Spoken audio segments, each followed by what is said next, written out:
Any comments? Any thoughts? Yes. BBC was also under fire because they didn't use the term terrorist act.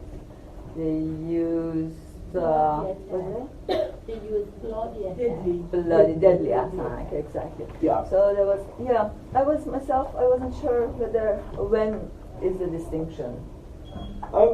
So I think that personally, and I mean, I suppose this channel has not banned the word terrorist. I mean, if you had a similar attack in the UK, I wouldn't have had a problem calling it terrorist. I think if you'd had a similar attack in the United States, I wouldn't have had a problem calling it terrorist.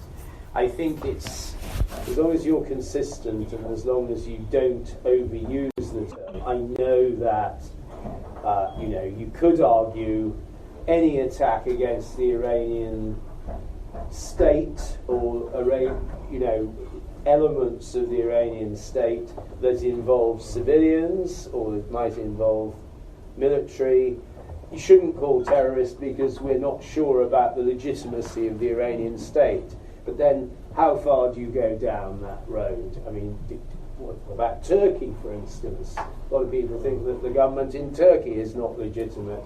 What about, there are lots, China, for instance. So, I mean, I think the key to it is don't overuse it. And I'm saying that a rule of thumb is one similar story is enough, because you don't have to keep labouring it and labelling it. Because if you do that, it does sound rather as though you're taking up a position.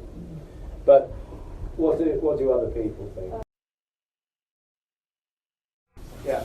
The criteria under international law is very simple. Just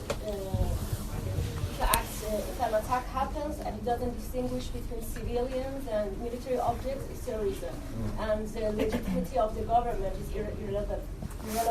Yeah. So, I don't know.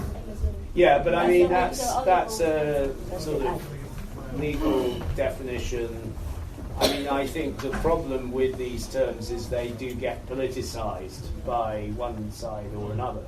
I mean, to the IRA, they were separatist fighters. To the British government, they were terrorists. It's the same the world over. So, I mean, yes. The other thing is, a lot of people have said it's right to distinguish between an organisation which is defined as terrorist, and we have to be very careful about that, because some organisations that the Iranian government define as terrorist are not recognised as terrorist by many other places. And then an act of terror, which is a slightly more describing the act rather than the organisation. But anyway, right.